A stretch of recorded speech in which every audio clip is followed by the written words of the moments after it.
Thank you for joining us and welcome to the 9th Community Wellness Roundtable and the second of our 4-part Ethics in Research series called Know Better, Do Better, happening every Tuesday in September. We have a playlist on our RCMI YouTube page where you can view our other wellness conversations about COVID and monkeypox, or MPX. This roundtable is being recorded and live streamed on our Facebook page. Good evening, everyone, once again. I'm Karen Parker, Project Coordinator for Community Engagement of the RCMI program at Howard University College of Medicine. RCMI, if you didn't already know, stands for Research Centers in Minority Institutions. I have with me this evening 2 colleagues who are assisting, Elisha Barrientos and Kristen Holmes. My colleague Elisha is now going to share a little bit about why we do what we do. Welcome. Thank you, Karen, and good evening, everyone. My name is Elisha Barrientos. I am one of the community engagement specialists on our team. The RCMI program focuses on enhancing and developing necessary research infrastructure that ensures Howard University's ability to contribute to the resolution of diseases that disproportionately affect disadvantaged and minority populations. Our group, the Community Engagement Core's primary goal is to ensure that RCMI-supported research addresses the needs and interests of the local community. To achieve this, we partner with local community organizations to address health-related concerns, promote community participation in research and partnership with researchers in study design and execution, and ensure research findings are shared with relevant community. So tonight's conversation with you is very critical to our work. This core is led by Dr. Carla Williams. Thank you so much for being here.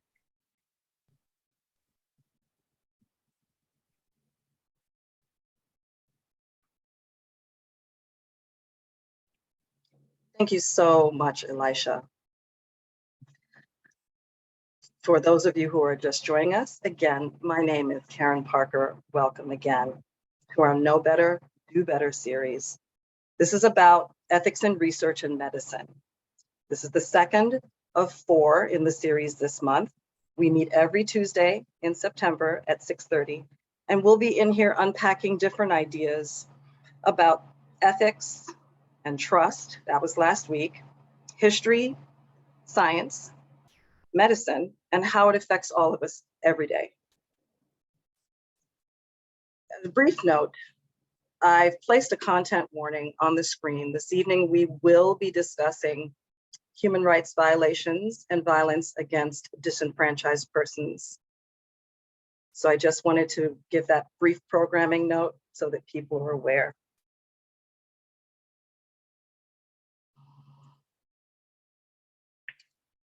As a bit of a recap from last week's call, with the topic of which was whom do you trust? It was a listening session. And as you can see here, you spoke and we listened. People shared some really moving stories that highlighted mistrust of institutions and entities to whom we're supposed to be entrusting our own self-care and well-being. We also did a survey, and I'm just going to go over those results very shortly. As well, we talked about the difference between misinformation and disinformation, and that difference is intent. So very briefly,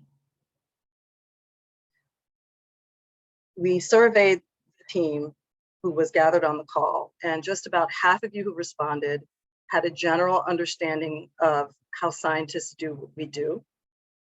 And 2/3 of the people who responded said that they were confident in the ability to speak to a healthcare provider, scientist or researcher.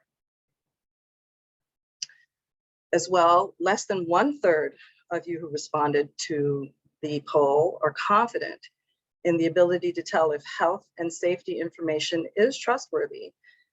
And just below half of the responders were confident in the ability to find trustworthy sources of information. Last question. One half of you who responded are confident in the ability to talk about your own healthcare concerns with any healthcare provider.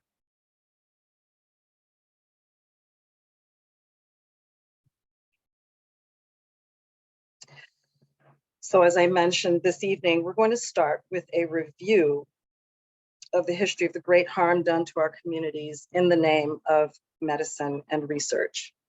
First up is Dr. Shanice Hudson. She is a research scientist who also serves as the science director of the Hood Medicine Initiative, which is a collective of public health guerrillas, and they speak unapologetically about public health issues. Dr. Hudson, welcome. Thank you very much. The floor is yours.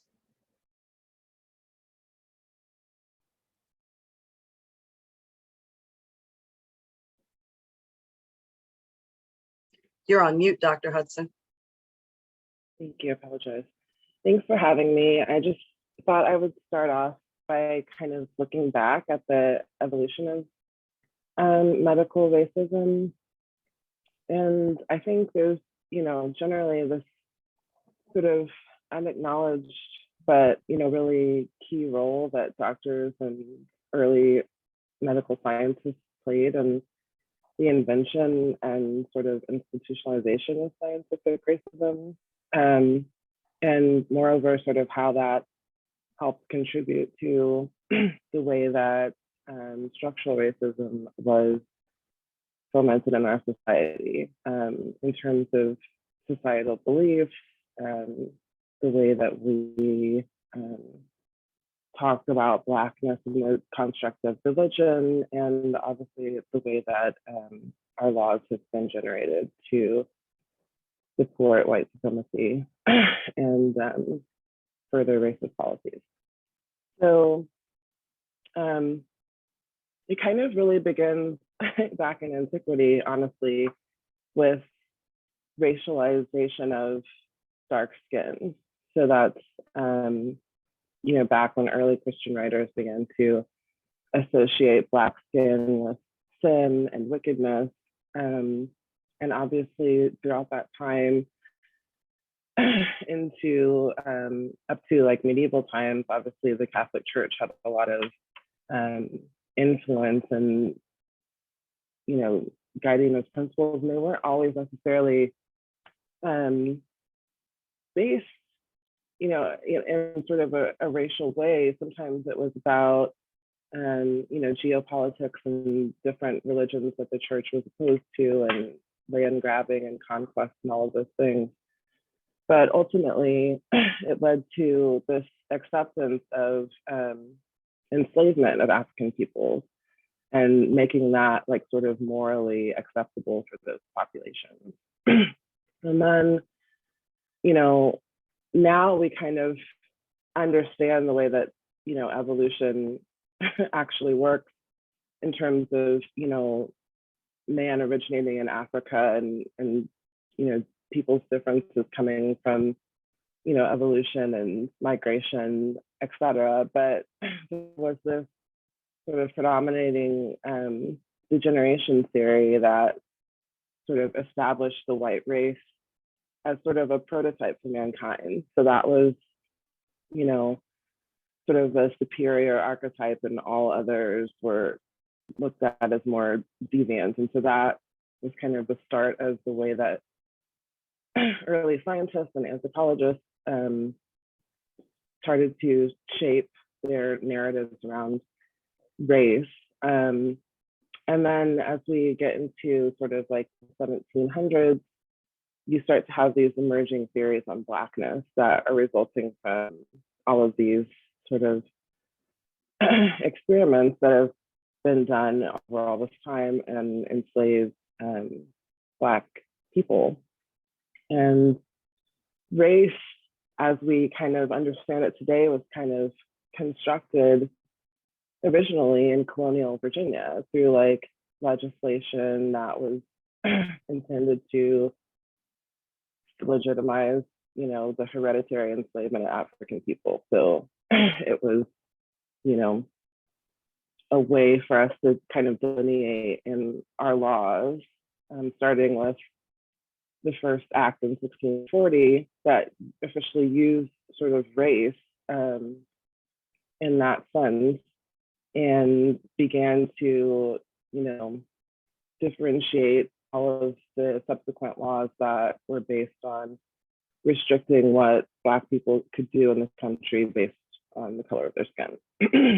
And then as we get into the 1800s, this whole time period is when, you know, started to see doctors and scientists in the US sort of, you know, work in concert to solidify all of these ideas and help bolster the way these laws were constructed using these notions of scientific racism. So Thomas Jefferson opens a medical school and kind of starts setting those precedents for utilizing enslaved Africans as anatomical material. There were a lot of medical schools, in fact, throughout the South who actually advertised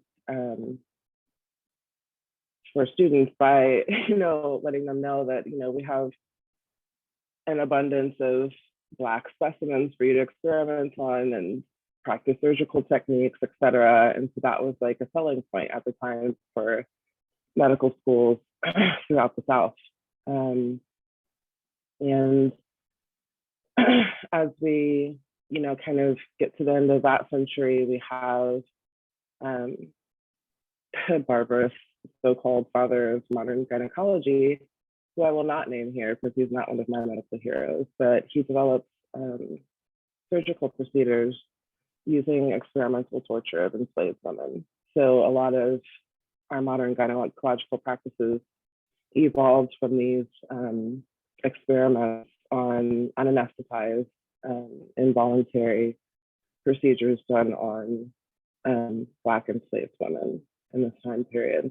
And so then as we come to, you know, the early 1900s, we are, you know, coming out of the practice of slavery as such, but as we well know, that time kind of begins an era of medical apartheid. Just like everything else in our society was segregated, so was healthcare, obviously. So there was, these are sort of the beginnings of the lack of sort of access to care in general. I think obviously, you know, throughout times of slavery, doctors were sort of integral to the maintenance and even the profitability of domestic slave trade. So they, you know, would provide care for, you know, plantation owners to treat enslaved people, and they would, you know, act as witnesses, you know, in court cases involving the health of slaves, and to vouch for the health of slaves at auctions, et cetera, et cetera. But as we get to the sort of post antebellum period, you know, things are largely segregated. And so a lot of times there's not obviously equal access to hospitals, to health, routine healthcare in that way. And that's obviously something that continues even to today. We see in 1932, that's the beginning of decades-long Tuskegee syphilis experimentation, which, as we all know, was a study between the Tuskegee Institute and the US Public Health Service to look at the natural progression of syphilis. And I think a lot of people sometimes have a misnomer that the point of the experiment was that these patients were given syphilis, but in fact, the point of the study was to recruit people who already had syphilis and to refuse them treatment and to see how the disease progressed. But this was done in a deceptive way, so the people didn't realize that they weren't really being treated. And obviously, also didn't realize that they were, still at risk of spreading it to their communities and families as well, to the point to where they were even on lists, so they couldn't be conscripted into service. And if they ended up going to hospitals for care, they would be, refused the care that they needed because they were part of this experiment. So it was a pretty, expensive and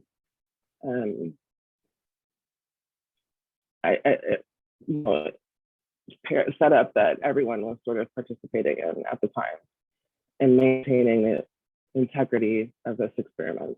And then as we get into the 1950s, we have the cloning of Henry lac cells, which we'll hear more about in a bit. Next slide, please.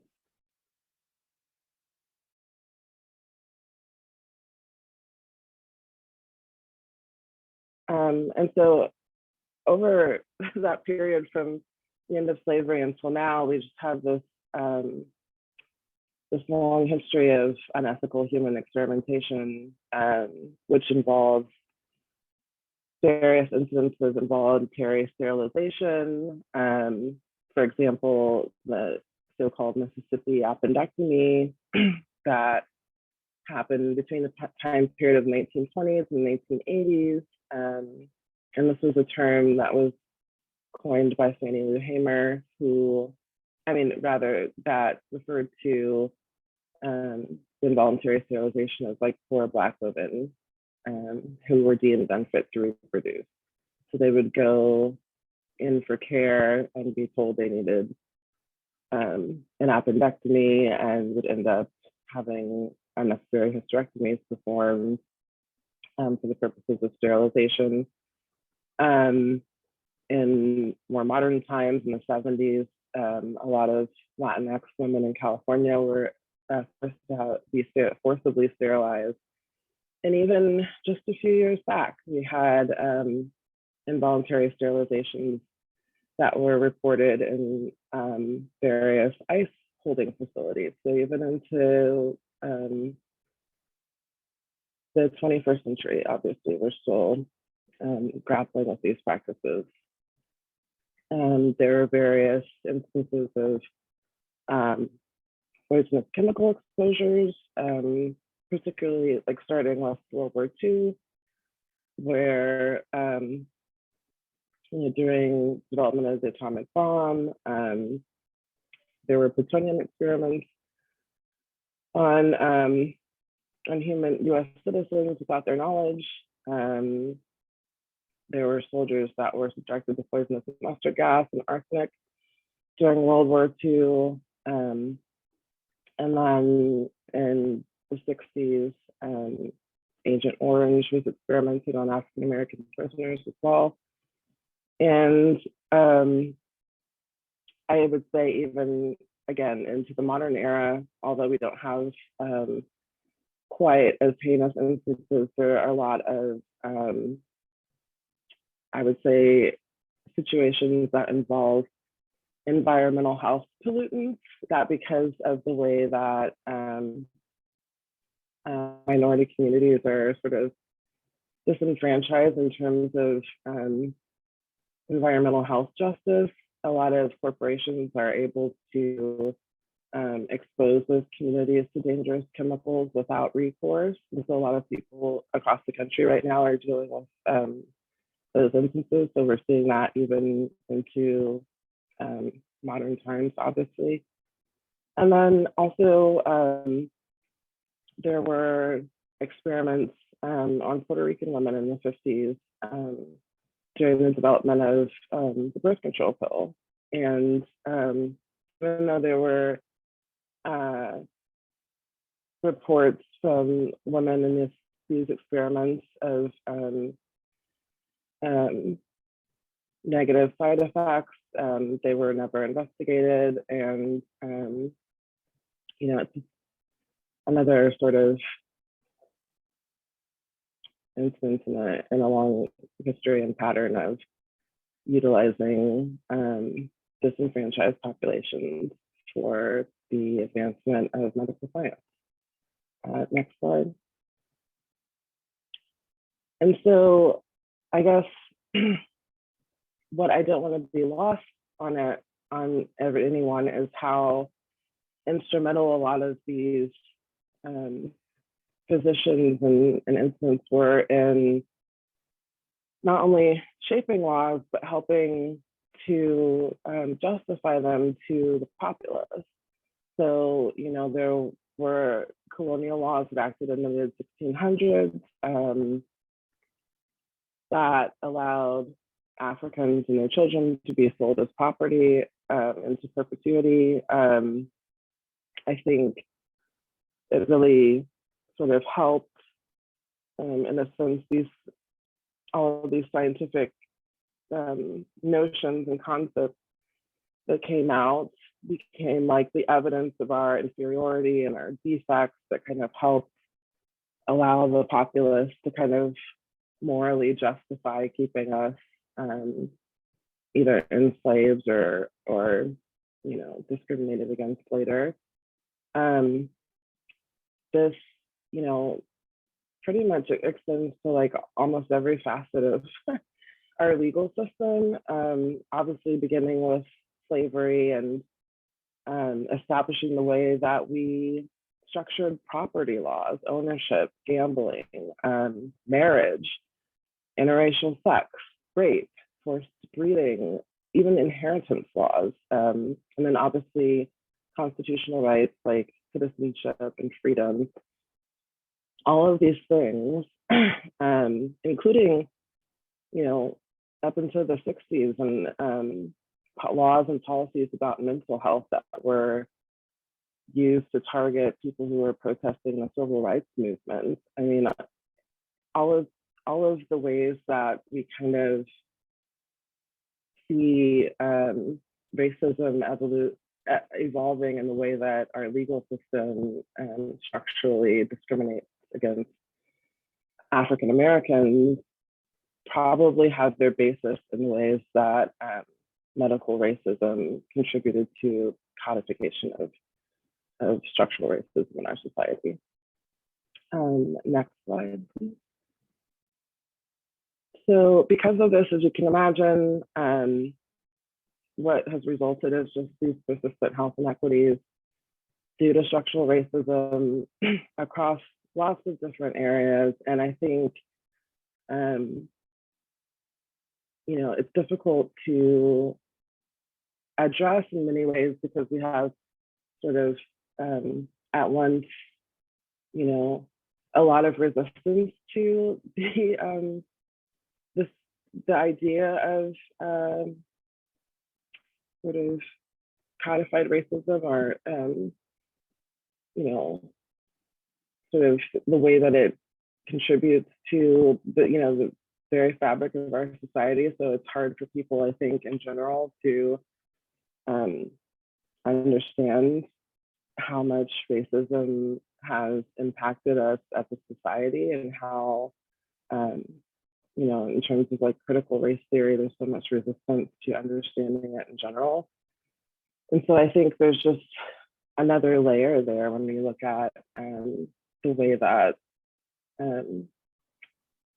doctors and physicians over time have contributed to that in various different ways. So there's a lot, I think, that historically kind of goes into a lot of these health disparities from, you know, the way that we can still see manifestations of like maternal and infant health disparities, and how that a lot of times is resulting from a lot of carried over erroneous sentiments about Black women and their abilities in terms of labor and delivery and not needing pain care and all of those things that began in slavery and has been just carried throughout medical practice throughout history. So there's a lot of things I think that still remain to be dismantled in terms of how service healthcare is delivered in order to sort of make those differences over time. So that's all I have for this evening. Thank you.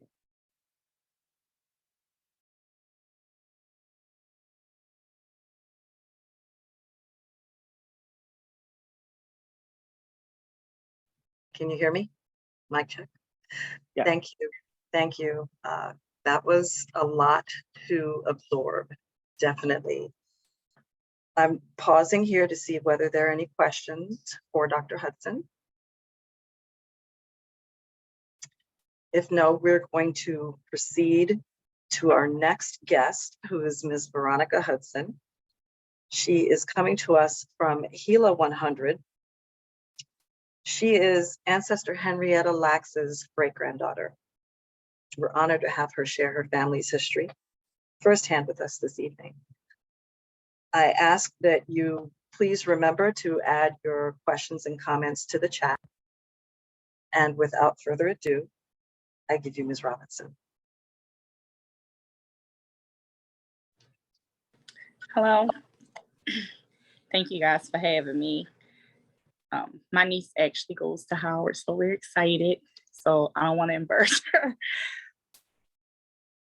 Okay. Well, if for all you who don't know the story of my great-grandmother, Henrietta Lacks, she is responsible for the HeLa cells. Her cells are, a scientist told me it's easier to say who has not used her cells in science and research versus who has used her cells. Our family, like a lot of stories, differ, but there's a lot that you guys can compare, like, because we all have stories within our cultural stories in our household that keep us from getting to the proper healthcare that we need. Her cells has impacted the world from HPV to polio. She's won Nobel Peace Prizes, and all these things has come from a woman of color.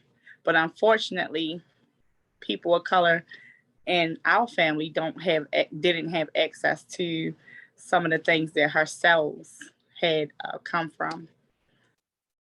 So the story unknown, my grandfather, Lawrence Lex, is her eldest son.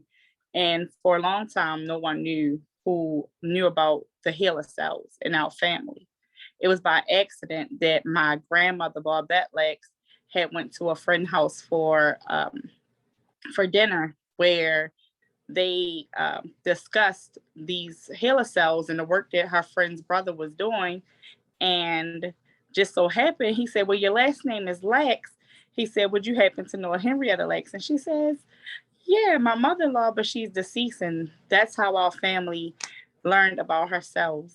But it wouldn't be until the 70s where Rolling Stones did an article that we kind of got an idea of what her cells was doing for the world. But still, there was so much about her story that went unknown for the family.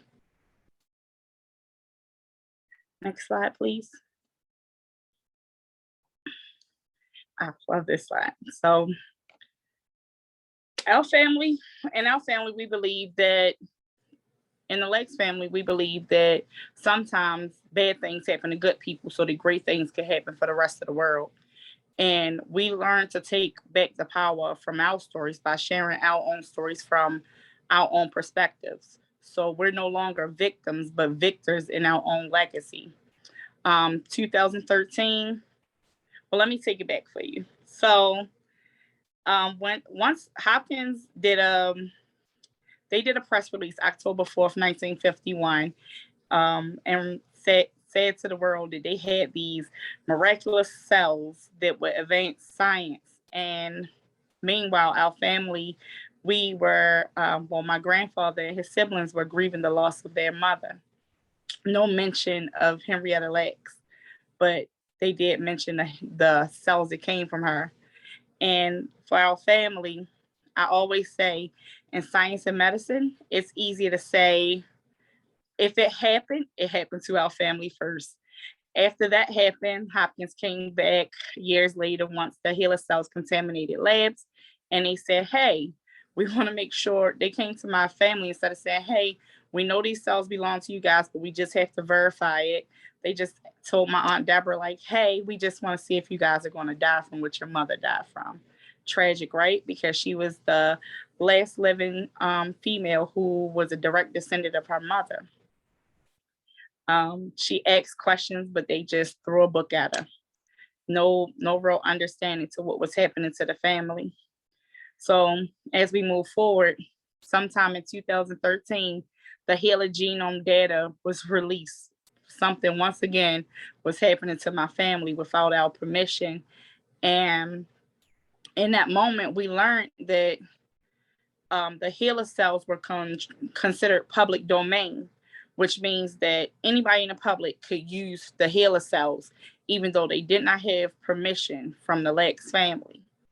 So my grandfather decided that we should come up with an agreement, and that's my active role in the family, bridging the gap between science and the community. And the agreement was that two Lex sit on the HeLa genome database board so that we can control the narrative of our story. I think a member from my team, it's an African proverb. They says, until the story of the hunt, until the story of the hunt is told, they will always, until the story of the hunter is told, they will always glorify the story of the hunt. But basically, I like that saying because it's just like what my family's doing. We're taking back our legacy by coming and speaking to crowds and people like you to explain what we're doing in the community and uplifting our own voices. It's better to tell your own story than to allow someone else to tell it. Next slide, please. So what is my family doing in the community to take back our own legacy and our own voices? Well, we pride ourselves on becoming some of the entrusted voices that's in the community, because we use the things that my family went through to not only advocate for your families, but to also share these things so that they won't ever happen again. As I said in the beginning, we all have cultural stories that keep us from healthcare providers, like Thomas Sawson, the smallpox vaccine, how he tested it on slaves first, or Henrietta Lacks, cells taken without her permission, or countless stories about slaves' body exhumed from the grave and just used for research without our permission. So this time, our family want to control that narrative by our own family-led initiative, which took place on August 1st of 2020, and we call it HeLa 100. HeLa 100 is where we go to educate future generations by celebrating her, and celebrating her could be in any type of way. We celebrate her. We started celebrating her for her birthday, which was August the 1st.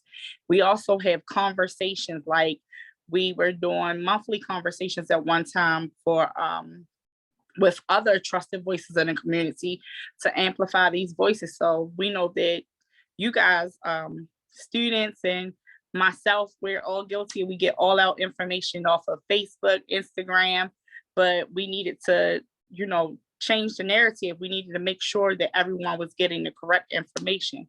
We also collaborate with people like we're doing today, collaborating with Howard University.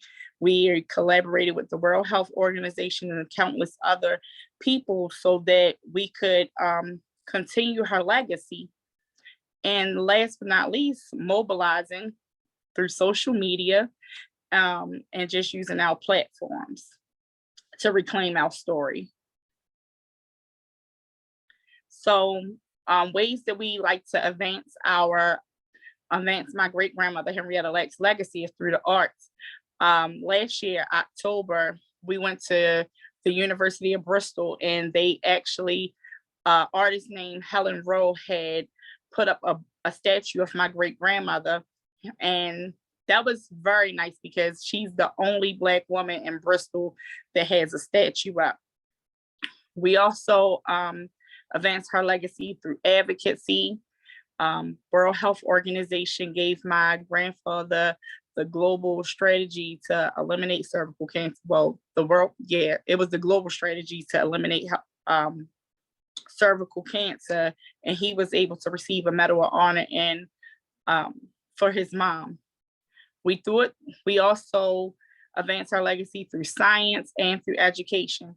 We believe in the University of Bristol, we educated we did education through the University of Maryland of Bristol curriculum. I'm sorry, guys, through their curriculum. And we actually collaborated with them so that they could develop that curriculum. And also we do it through science. I'm All of Us ambassador. So I sit on board for All of Us, which is former President Obama's Precision Medicine Initiative, which is something that I'm super passionate about, because it's not medicine no longer one size fit all, but it's medicine that's going to be for the individual person. Next slide. And Healer Unite. My family came in the team, our Irish collaborative had came up with Healer Unite, which is to educate, empower, and mobilize. Healer Unite is how we conquer or combat vaccine hesitancy. COVID was the first time that people are openly started having conversations about health inequity and systemic racism, because for the first time, we actually were all in it together. We were seeing stories about celebrities and millionaires who thought that they could escape COVID by getting on their yachts or by going to their, going to their private islands, and lo and behold, they still caught COVID.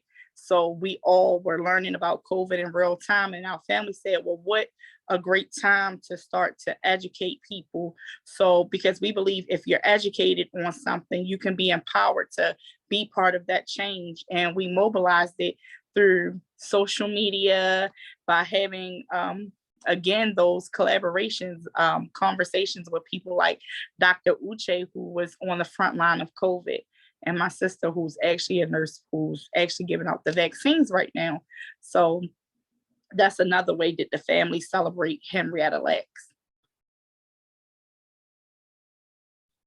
Next slide, please. Oh, I covered this one. So we did the, so in our family, we were doing the Real Talk, which were our monthly conversations. And if you go to healer100.org, you can see all the conversations that we had. And like I said, one of the Real Talk conversations were with people like Dr. Uche and Her Excellencies. Next slide, please. And just so you can see, the family also has a virtual museum, which you can visit. And the virtual museum is a collection of everything Henrietta Lacks, whatever it consists of her legacy, which would be her family and things about herself. So the virtual museum is like walking through this building, and you'll see art from Helen Rowe, who came to the United States from Europe, and she actually did pictures, paintings of all the Lacks family members, and it's so many of us, so she's still continuing to do these pictures. Next slide, please. And again, the World Health Organization, we received the Director General's Award, which was amazing for my grandfather to receive that medal. We also do Till Takeover, which, wow, Till Takeover, let me slow down for you guys. We also do Till Takeover, like where we have, we stood in solidarity with all the women in the world. We know that cervical cancer is something that can be eliminated, that we don't have to suffer from. So our family decided to stand in solidarity with these women, as well as the men who watch their women suffer from this cervical cancer, and say that we no longer want to see cervical cancer. So the goal is to eliminate cervical cancer by the year, I believe, 2025.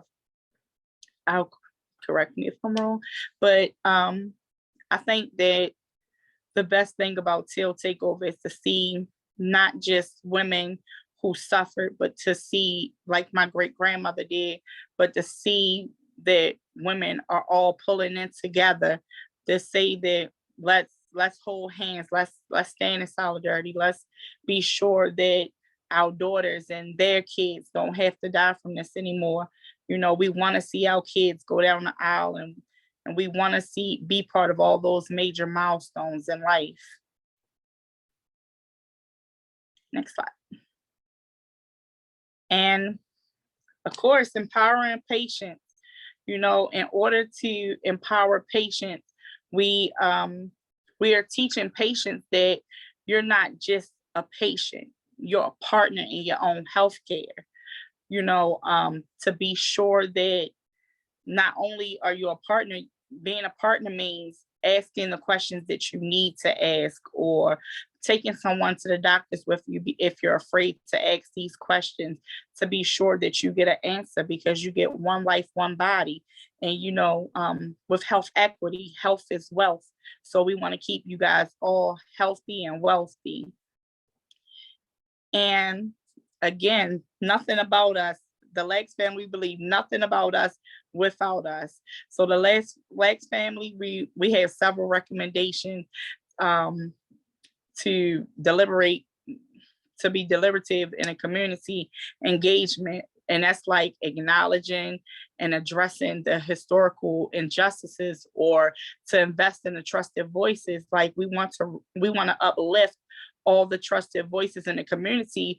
And it's important to uplift those voices, because by uplifting the trusted voices, you're no longer the people who are afraid to speak up for themselves. You're no longer silenced. Like my great grandmother, she can't speak for herself. So we are her voices. So we uplift our voice to be sure that what happened to her no longer happens to people in the community. And we also do it by community-centered and cultural, attuned, and we do it through education, awareness, and literacy, informed consent. And we know that informed consent is very, very important. Informed consent was actually one of those forms that came from what happened bad to my grandmother. Because like I said, when something bad happens, something great can also happen as well if we continue to uplift our voice. We believe in being transparent and also having data sharing. It's important to share data. We learned that with COVID, people aren't saying no. I'm sorry. They believe that people of color, they were like, oh, they just don't want to be participants. They just saying no. But it wasn't that they were saying no. They said they wanted to be informed so that they could make an educated decision. And that most of the time when it comes to being part of research and science, they also would like to know, can I have my data? So we have to do away with that thing where we just believe that people are saying no, and actually ask them if it's okay, because we can't be inclusive and exclusive at the same time. And we know we also do it through participant acknowledgement. And like I said, return the research results. We want to see these research results. Like if you did research on me, can you tell me what the end result is going to be? Can you tell me if I did something, if my cells are going to do something great, or whatever the research is. And then we also know, last but not least, diversity, equity, and inclusion. You know, diversity research in the pipeline. So these are some of the things that the Lex family recommend when it comes to deliberative communication, community engagement. Next slide, please. And last but not least, I want to thank everybody for honoring my great grandmother, Henrietta Lex. This is a powerful platform at a HBCU to not only talk about someone that looked like us, but share some of the same stories that we all share. So thank you, and definitely check us out on healer100.org.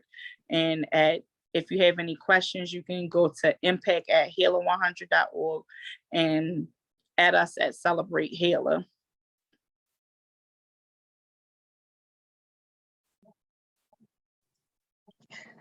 Thank you. Thank you so much. I have to take a breath myself, because that was a lot of story. To have you come right after Dr. Nethi, it was just a bit overwhelming, I have to say, but we're very grateful to have you. I did a little bit of a time check. Do you have a few minutes to just I did. spend with us as people are breathing and absorbing what you've said? I don't see any questions in the chat, but I do have a question, if you don't mind. Do you have a any sort of a connection with the Howard University Cancer Center, given that the core of your outreach has to do with cervical cancer? No, we actually don't have a relationship at this time with Howard University Cancer Center, but we have collaborated with other people like VCU with Dr. Nguyen, and we would love to have that relationship with Howard University. Okay, didn't want to put you on the spot there, but No, I know that. no. I had to calm down because I remember earlier when we text, you said, just be calm. This is family. So I'm happy to be part of the Howard family right now. We welcome you. You are a part of the Howard family. There's a baby bison in your family, as Yes, we it know. is, Bria. So, I mean, that's how we do. Once a bison, always a bison, and we extend that blue love. So again, thank you. I wanted to know if you had an opportunity to listen to a little bit of what Dr. Hudson was talking about, and whether you have any commentary on just kind of how the timeline continued, and then there was like a pivotal moment with your great-grandmother. I didn't get a chance to catch all of her talk, but I was still setting up, but I did catch some things when she talked about systemic racism and health inequity. And you're right. And I caught a little bit of when she was talking about the pivotal time, when the timeline stops. But when I was listening to her speak as I was moving about, and I was thinking about what did health equity look like, and what did systemic racism look like, and what did it mean for us in this day and time? Because a lot of times, because people believe that, oh, you can go to a doctor, that you have access. But the truth is, we still struggle to have access to healthcare, and we are still being treated poorly. Stories like, was it Venus or Serena, who had a baby and almost lost her life because the doctor wasn't listening to her? It was Serena. So it's stories like that that still happen that makes me question, are we still in 1951 when my great-grandmother received care?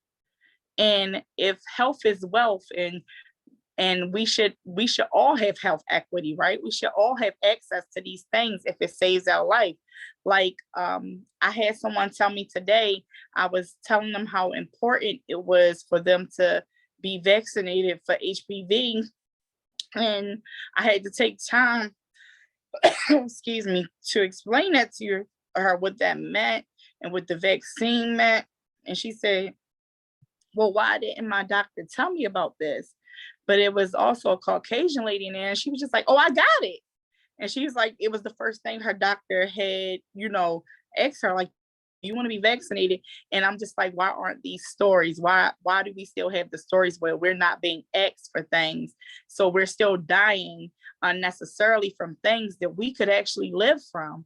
So that's what my family is doing right now. We're using the tragic story of my great-grandmother, Henrietta Lacks, and we're going into the community. We're using our stories to become trusted voices in the community, because you all got a front row seat of what my family went through, and we want to be sure that nobody else has to go through that. Thank you for that, and thank you for being so transparent with your family's story. We have some comments coming up in the chat.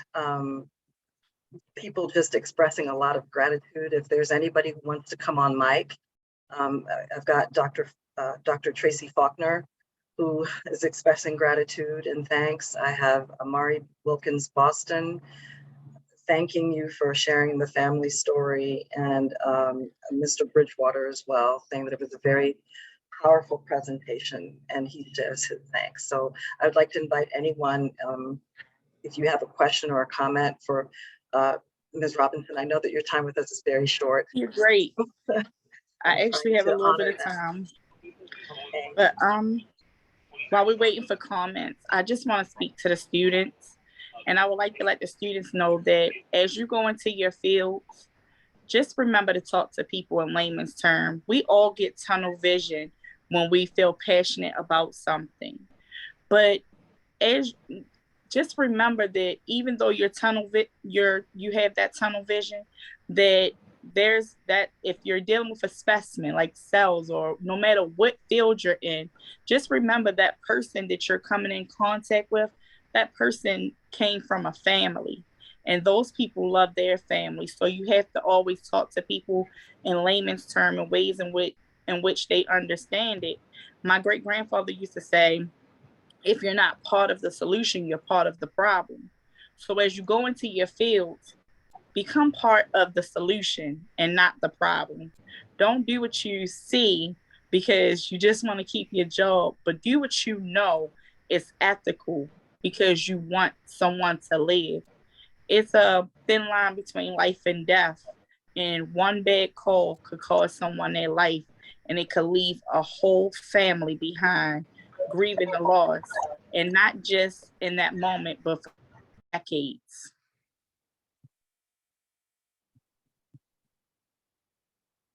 Thank you for those words.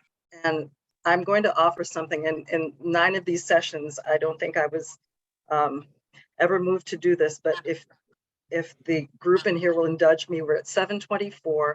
We are going to go slightly over time. This is a very compelling conversation. I would like to offer my personal thanks.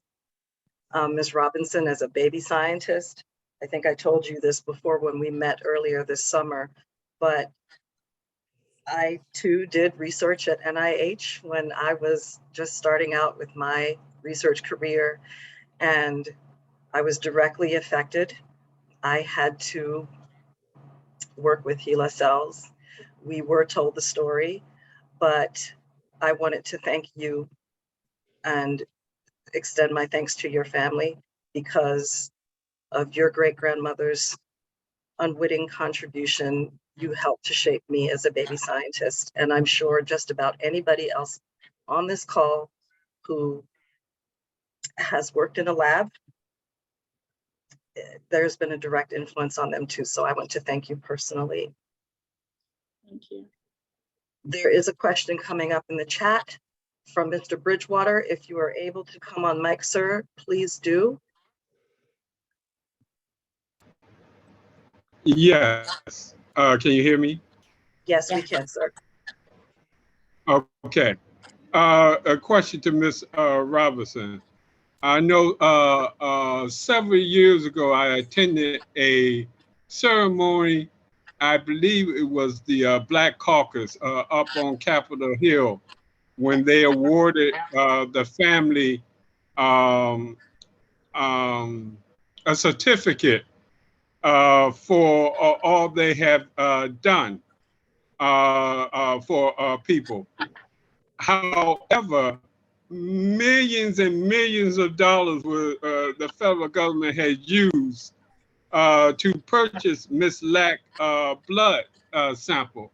Has they offered anything to the family for all that Miss Lax has done? Well, to answer that question, the family have not received anything from anyone. However, we have taken our platforms.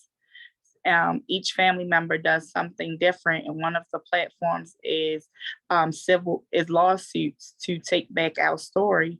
And then other ones are just our advocacy, whether it's cervical cancer, whether it's maternal health.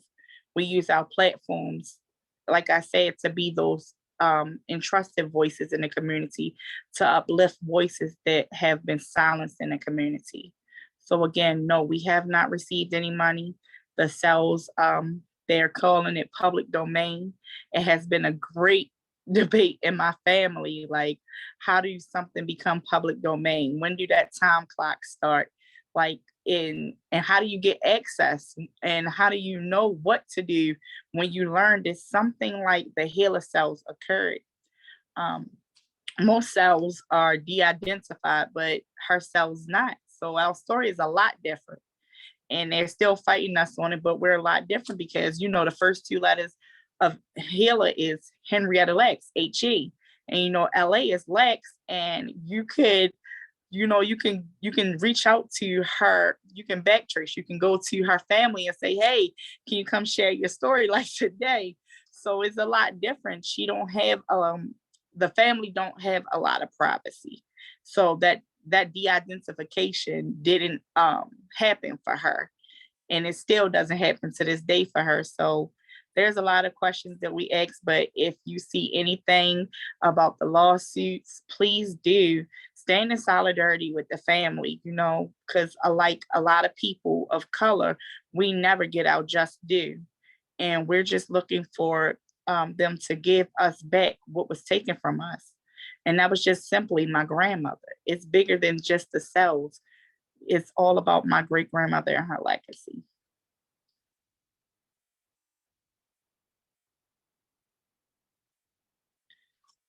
I'm so sorry. I think we have a question from Ms. Isabel Marcano. If you're able to come on mic, Ms. Marcano, please ask your question.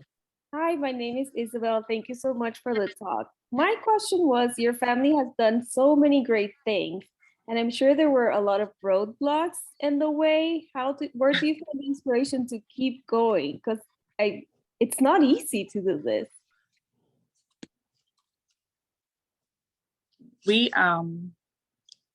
We aspire to inspire other people. And unfortunately, like I said, if something we learned very quickly, if something in science and medicine was going to happen, it definitely happened to my family first. So we decided to turn tragedy to triumph and not be victims, but victors. And by sharing our story, it empowers and people in the community like yourself to say, you know, we have to ask questions. We have to do our parts. And so that has been like one of the most powerful things in my family. Like I said, we learned that sometimes bad things happen to good people so that great things can happen for the rest of the world. You know, without the HeLa cells, we would still be in caveman times because her cells have advanced science by 60 plus years, receiving not one, but 3 or 4 Nobel Peace Prize for work that has been done with her cells.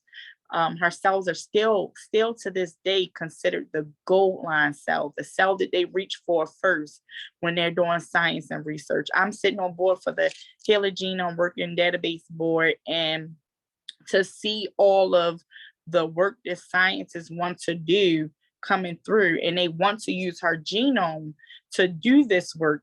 She's still important to a lot of people in the community, and not just our family, but she's important to us moving forward in science and medicine.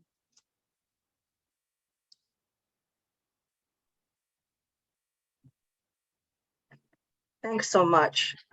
You're getting a lot of thank yous coming up in the chat. Thank you. I also have Dr. Kwabiado sharing his thanks for your being transparent with your family's story. If it's all right, I think we need to move on. Ms. Adler has been waiting in the wings quietly. I want to introduce Priscilla Adler, excuse me. She is a consultant for the Institute of Clinical Research. Let me just put the slide deck here. She is at the Washington, D.C. VA Medical Center. And she is also with our own Georgetown Howard University's Center for Clinical and Translational Science, formerly known as GUTS. She is a seasoned expert on US and international regulatory issues. She has served as a bench researcher to a university director of a large NIH-funded outpatient clinical research center. She does provide, as a living, guidance on human subjects research, and she has consulted not only to academia, but also to industry. So I give you Ms. Adler. She's going to talk about ethics perceptions. We can hear you. You can, oh, good. Thank you very much for that introduction. Ms. Robinson is a very difficult act to follow. That was an amazing story. And it's just amazing to me how they have taken adversity and become advocates for research. And research has been my whole life. So I just applaud that family. I'm going to do a brief description of how the regulations have evolved. And I'm going to start in 1947 with another scientific racism case, which was actually the Nuremberg Code came about following the Nazi concentration camps and all of the experiments that went on in them. This was the Aryan race trying to eliminate the Jews in Europe. And the Nuremberg Code, the main points that came from this and the trials that occurred after World War II were voluntary consent. Informed consent is critical. Voluntary informed consent is essential. The participants must be able to say, I don't want to be in this study anymore, or I can withdraw at any time. It's voluntary. And this was a huge discussion that came out of the Nuremberg Code. The third point from the Nuremberg Code, the study could only be conducted by scientifically qualified persons. We have to go through a lot of training in order to conduct clinical research these days. And that came from the Nuremberg Code as well. In 1964, the Declaration of Helsinki was created. It was basically ethical standards established for physicians in Europe. It had a lot of amendments since then. And today we really don't concentrate too much on the Declaration of Helsinki. The US agencies no longer refer to this document in human subjects training courses. In 1974, I think also as part of the Tuskegee discovery, the National Research Act was enacted. And this act created the National Commission for the Protection of Human Subjects of Biomedical and Behavioral Research. And this commission developed the Belmont Report, which is critical to the current standards that we live by in the institutional review board world and in the research world. This was created, it summarizes the ethical principles and guidelines for research involving human subjects. And there were three main points. The first one is respect for persons. In other words, the voluntary informed consent. People should not be coerced into participating in research. And they should give their informed consent for any research that might be done. Also, beneficence, avoiding harm, what we call do no harm. The risks must outweigh the benefits must outweigh the risk to the participants. And this is something very critical that we look at for every single research protocol that comes across an institutional review board's agenda. The third one is justice. This one is to ensure reasonable, non-exploitive, and well-conducted procedures that are administered fairly. And there's a fair distribution of costs and benefits to all participants.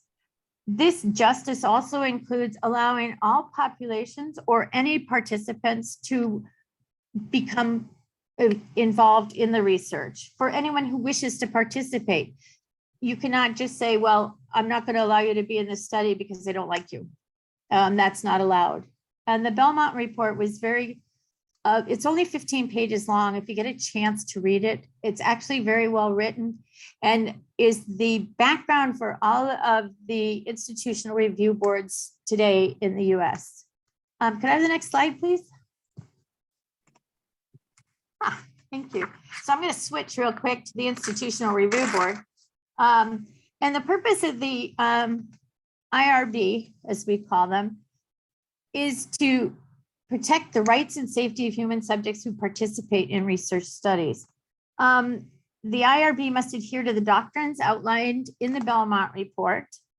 It must rigorously review protocols, research studies involving human subjects. The protocol must satisfy the 3 basic principles I just mentioned from the Belmont Report, as discussed above. Once the study is approved, the IRB doesn't just say, okay, we're done. But participants are provided a way to contact the IRB in case, for any reason, whatever it may be. Maybe they don't like something that's happening in the study, or they need to contact the IRB to make sure that their rights are being protected. The IRB also conducts periodic reviews, usually every 12 months, sometimes more frequently, depending on the risk level of the study, to monitor the progress of the study and to address any safety or ethical issues that may arise. And the membership of the IRB is kind of interesting. They must have a minimum of 5 members. 1 must be a scientist and 1 must be a non-scientist.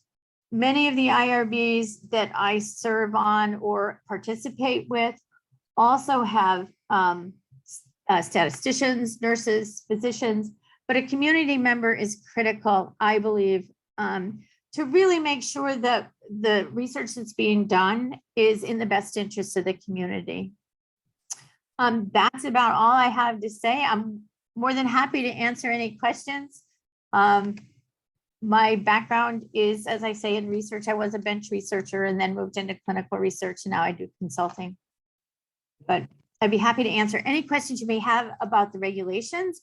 I think we've come a long way, but we have a long way to go. Thank you. Thank you. I appreciate everything that you said, including the how we're following with Ms. Robinson, but really, to me, this was kind of an arc. We talked about the history. We talked about, the pivot, right, with the Lax family, and now the protections. And so I have a couple of questions because I want to make sure that we have a real connectivity between the before and the after.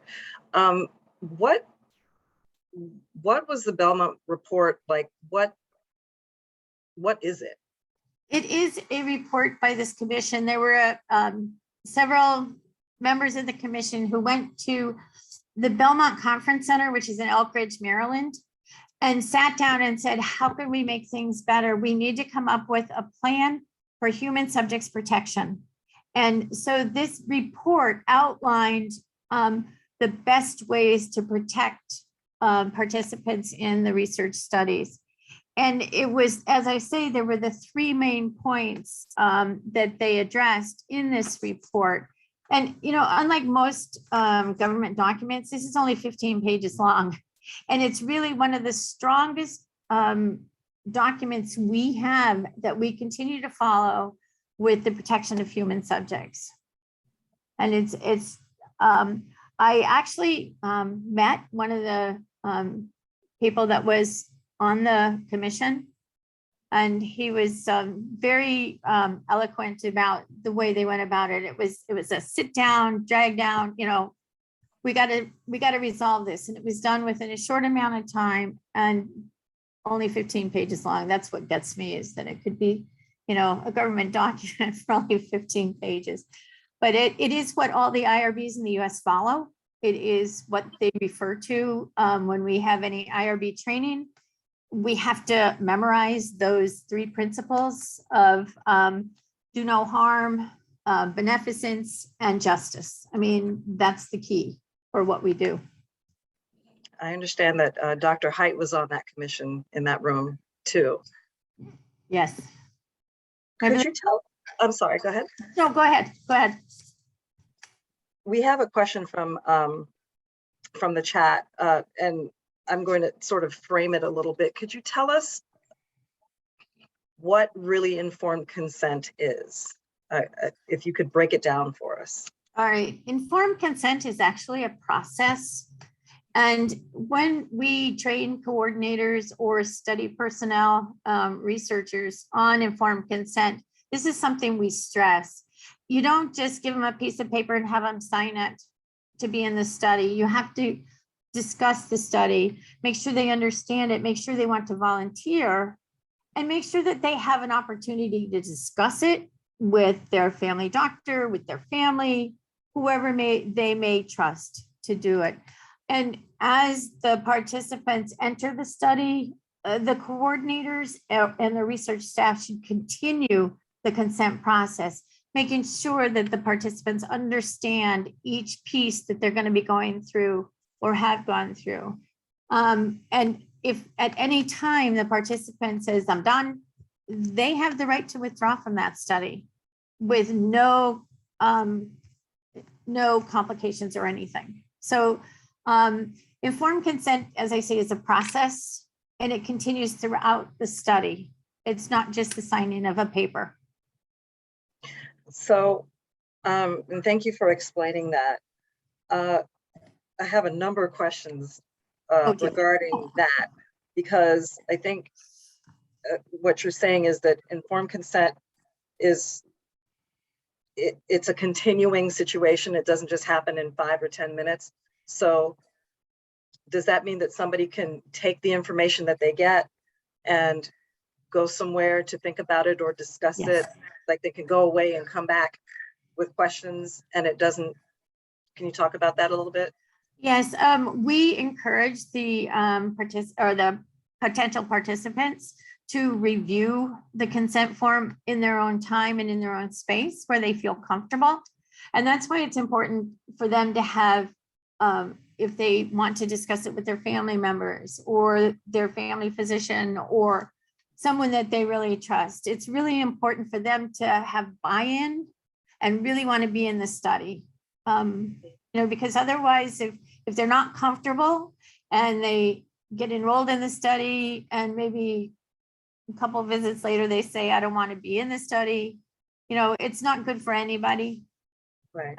And I think they really need to want to participate and feel comfortable about it. I mean, if I understand. This is a little difficult for me to word, but I'm going to try. So it sounds like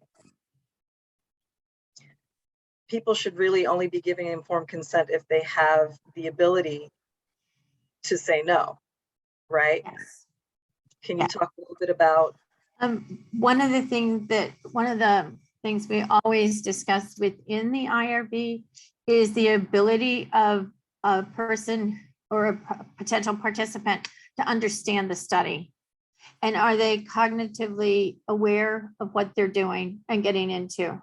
And for some cases where the cognition, for example, in our dementia and our Alzheimer's studies, we may require a caregiver or a legally authorized representative to explain the study to the participant and get them and have the LAR sign for the participant if they feel it is in the best interest of the participant and if they feel that the participant would really want to do this. So it is important to possibly have it's also possible to have an Ascent Form for individuals who are not cognitively or mentally capable of understanding the full consent form. So we may provide them with a simplified version that says, these are the risks. This is what you're getting into. Are you sure you want to do it? And you have to be very open with people. Mm-hmm. So no deception. what about people who just, I don't know how to frame this question. Just ask it. Because we talked in the past about people who didn't have autonomy over themselves. Right. So in one situation you described as people who have caregivers, things like that. But what about people who are incarcerated? What about people who have, Right. they're in a protected system? Are they able to participate? There are very strict regulations and for research on prisoners and for other vulnerable populations, such as women and children. There are specific guidelines for what you can and cannot do. The majority of IRBs, and also the IRB must have a representative from a prison in order to review any prison-related research that may be proposed. I have never, in all of my days of being on IRBs and regulations, been involved with a study that involves prisoners. It's very rarely done because it has to benefit the entire prison population and it has to be for them. And the problem too is that there's a lot of coercion that could happen in a prison setting. And so those regulations are very strict, very strict. It's very difficult to do any research on the prison population. So what happens then if these regulations that you're talking about, regulations, it sounds like the law. Right, it is. So what happens in terms of penalization if somebody goes left of the law? What happens? A lot of times we have seen that. Well, I would say not a lot of times, but I think there was that one Arkansas prison where they were using a drug off label, and which is not research. I want to put that out there right now. But the physician came in thinking he had this drug to treat COVID and the patients had COVID. So he gave it to them and it was totally off label. I believe the guy has lost his license since then. But there are real consequences for investigators who do not comply with the regulations for research. They can lose their medical license. They can be not allowed to do any research ever again. There are some strict penalties that can occur. I have a question coming up in the chat from Ms. Barrientos. If you're able to come on mic, Ms. Barrientos, could you ask your question? Sure. Thank you so much for your presentation, Ms. Adler. And you briefly mentioned it, but are all the risks, every single risk from a research trial shared with participants during the informed consent process? And if participants have developed those risks, what kind of support are they given? The risks that are known are explained to the participants. There's always the chance that a risk that is not known will appear in the study. And so you have to alert participants to that possibility. If the risks do occur, the participants will be given medical treatment where they can. However, depending on this study, the participant may be responsible for paying for the medical care that occurs. It's all in the informed consent, how the injury language is presented. I know a lot of the pharma trials, the sponsor will cover the cost of the treatment if it's directly related to the study. But some of the university studies, investigator-initiated studies that are not truly funded, they may not cover the cost of the treatment, and that's where the insurance kicks in, and the participant's insurance would cover the cost of the treatment. Did that answer your question? Yes, thank you very much. Okay, I'd like to open the floor up to any other questions, understanding that we are very much over time, but it was such a compelling right. conversation. So I just want to make sure that people have their questions and comments acknowledged. Not seeing any. I am humbled and grateful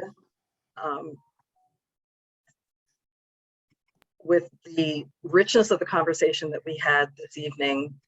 I just wanted to thank everyone for the contributions, the questions, the history that was shared. We learned a lot. And I think that I would like to invite each of our speakers, if we do have questions that pop up afterwards, if you would be so kind as to sort of share your responses and perspectives, that would be very helpful. This concludes our talk for this week. Next week, we have a continuation of this discussion. We're going to talk about what research actually is and why it is important for us as a community to participate. You see the registration code in red. We're going to do more storytelling next week. We're going to talk about the various types of research, what to look for when you're planning to participate, and the speakers are who you see here. We have more special guests for you. And with that, I will again thank everyone on behalf of the RCMI program at Howard University, to our speakers, Dr. Hudson, Ms. Robinson, and Ms. Adler. Thank you for your time. Thank you for everyone who hung in there with us. As you close out this call, you will see a poll. Good night.